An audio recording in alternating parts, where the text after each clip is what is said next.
Assalamualaikum warahmatullahi wabarakatuh.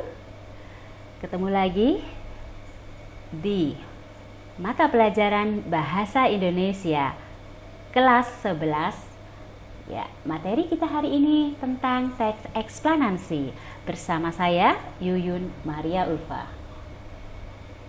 Ya, teks eksplanasi. Adapun KD di dalam teks eksplanasi di masa pandemik ini, teks eksplanasi terdapat hanya 2 KD. Ya, yang pertama 3.2 menganalisis struktur dan kebahasaan teks eksplanasi. 4.2 memproduksi teks eksplanasi baik itu secara lisan ataupun tulis dengan memperhatikan struktur dan kebahasaan. Ya, diharapkan nanti kalian setelah menerima materi ini, kalian dapat menganalisis dan dapat memproduksi atau membuat teks eksplanasi. Nah, di sini sebelum kita lebih lanjut mengenai materi teks eksplanasi, apa itu definisi, ciri-ciri, struktur, dan bagaimana cara membuat teks eksplanasi, ya, di sini saya akan memberikan video singkat tentang fenomena terjadinya hujan. Ya, tanpa kalian sadari, kalian sering ketemu yang namanya teks eksplanasi. Mengapa? Bagaimana terjadinya hujan? Yuk ditonton dulu ya video proses terjadinya hujan secara singkat.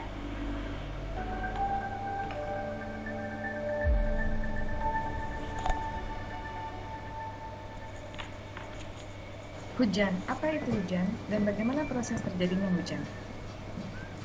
Hujan adalah air yang turun dari langit yang melalui dari beberapa proses.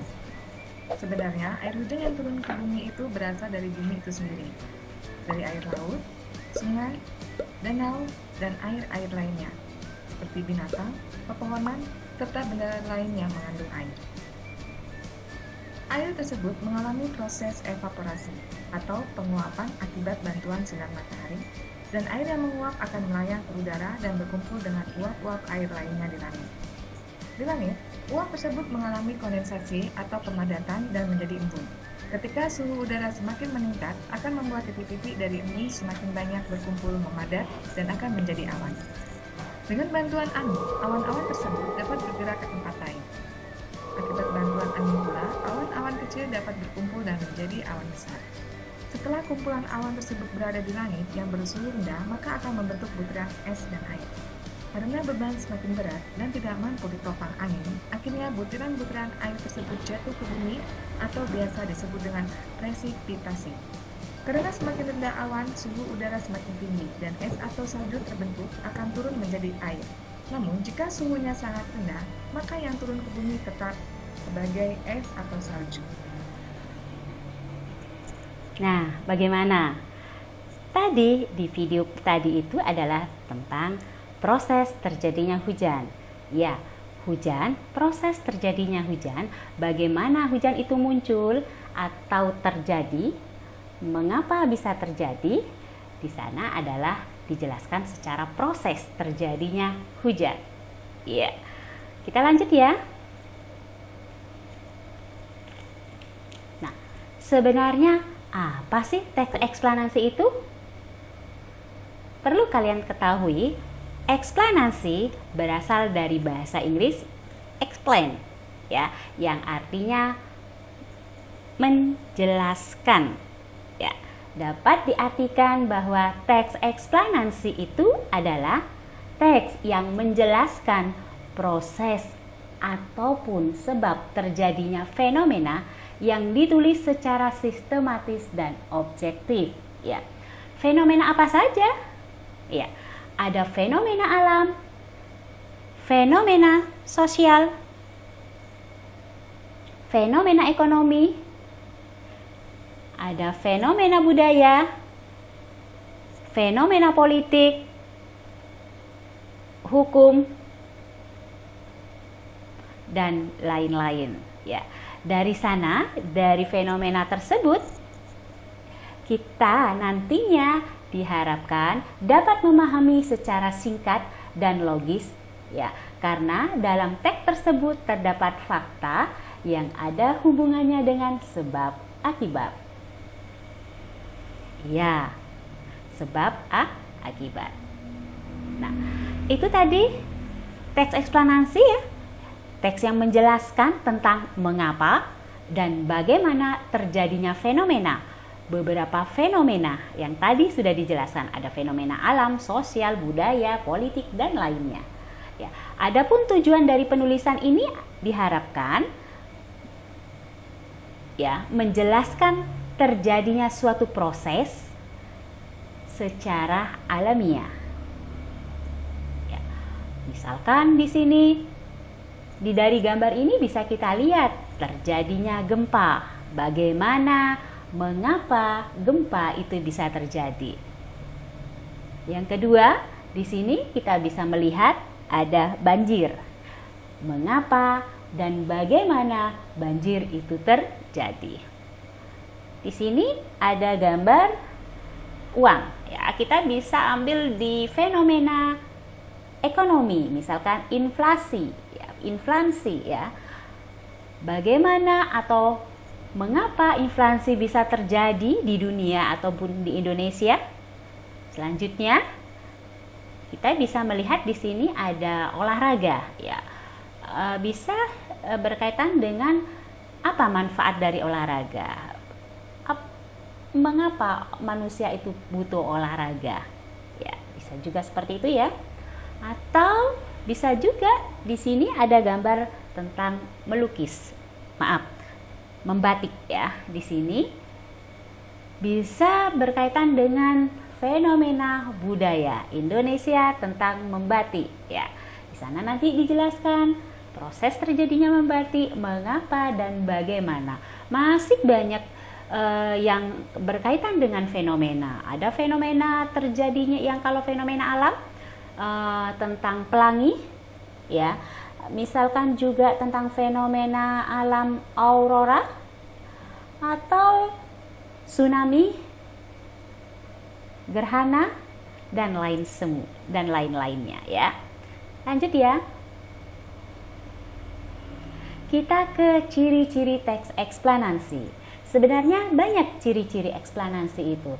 Di sini saya ambil beberapa.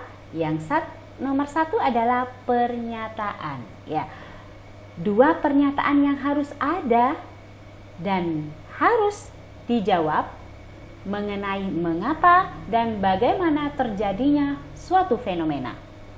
Yang kedua, ilmiah. Fenomena yang dijelaskan dalam teks eksplanasi bersifat ilmiah, harus sesuai dengan fakta, data, teori, atau penelitian. Yang ketiga, logis dan teoritis. Yang keempat, objektif, disertai dengan argumen yang bersifat netral. Sehingga kalau kalian bersifat netral dan objektif bersifat netral, maka dapat dijadikan rujukan. Selanjutnya yang kelima, ciri-cirinya bersifat baku, ada kata-kata teknis, lugas, dan jelas. Itu adalah ciri-ciri dari teks eksplanasi. Selanjutnya, struktur teks eksplanasi. Ya. Di sini struktur eksplanasi ada 3 ya. Yang pertama adalah pernyataan umum atau disebut dengan identifikasi fenomena atau identifikasi fenomena yang berisi tentang ya berkaitan dengan latar belakang atau pengenalan awal dari fenomena yang dijelaskan. Ya, menjelaskan tentang apa aja pernyataan umum? Ya, bisa menjelaskan latar belakang, definisi atau klarifikasi, sejarah atau asal usul. Ya, misalkan tadi hujan. Apa itu hujan? Di situ dijelaskan tadi ya. Selanjutnya yang kedua adalah deretan penjelas atau disebut dengan proses kejadian berisi bagaimana, dan mengapa terjadinya fenomena tersebut. Ya, proses terjadinya fenomena tersebut. Di sini adalah inti dari teks eksplanasi. Ya.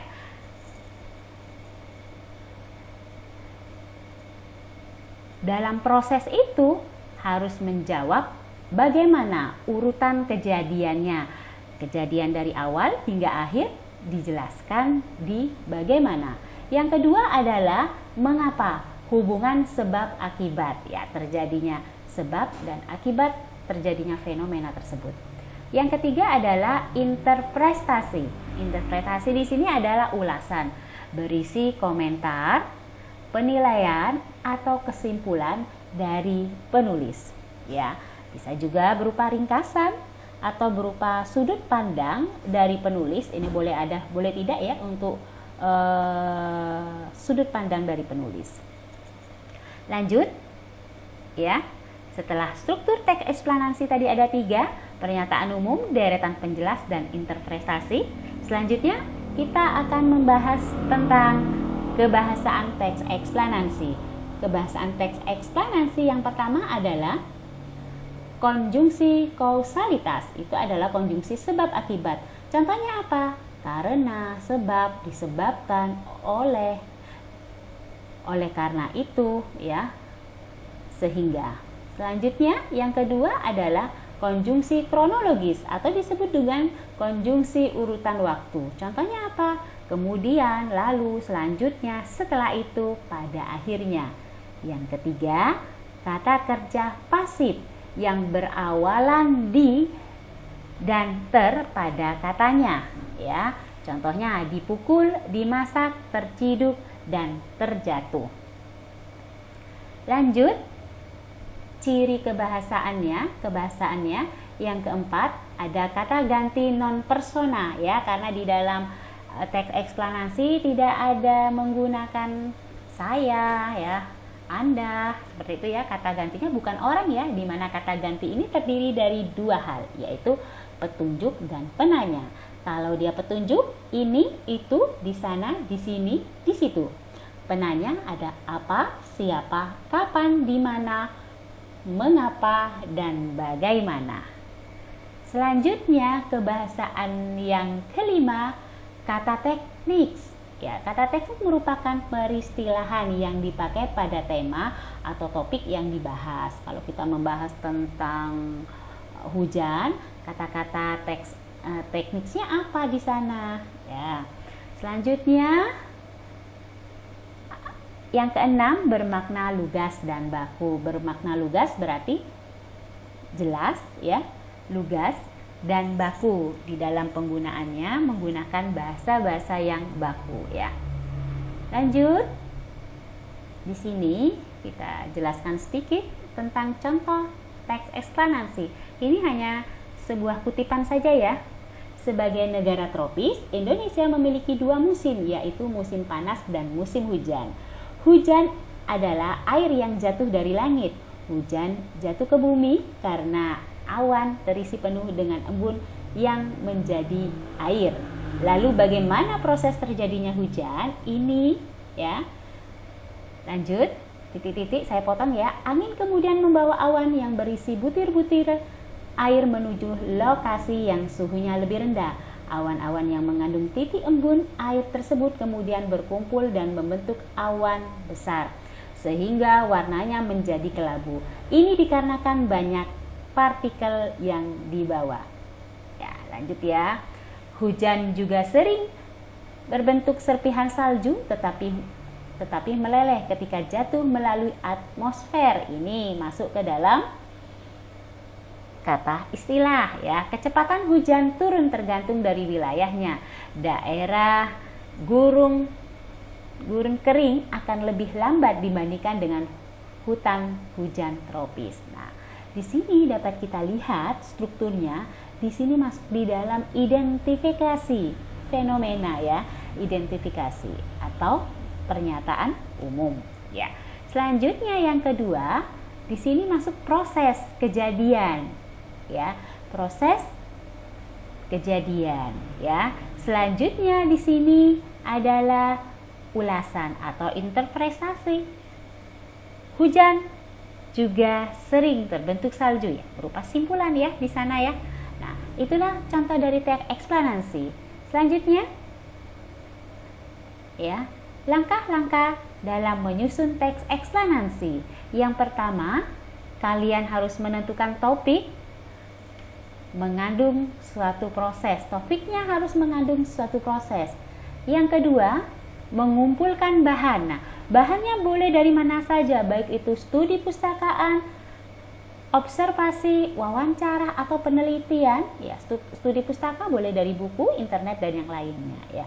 Selanjutnya, baru kalian membuat peta pikiran atau peta konsep seperti apa di dalam kalian menyusun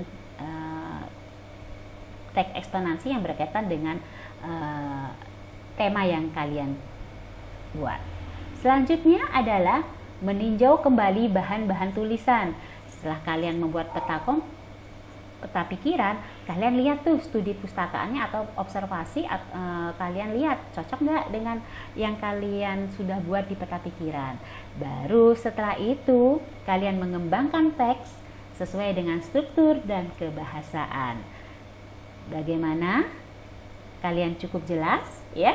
Saya cukup sampai di sini ya. Ketemu lagi di pembelajaran bahasa Indonesia berikutnya. Terima kasih. Wassalamualaikum warahmatullahi wabarakatuh.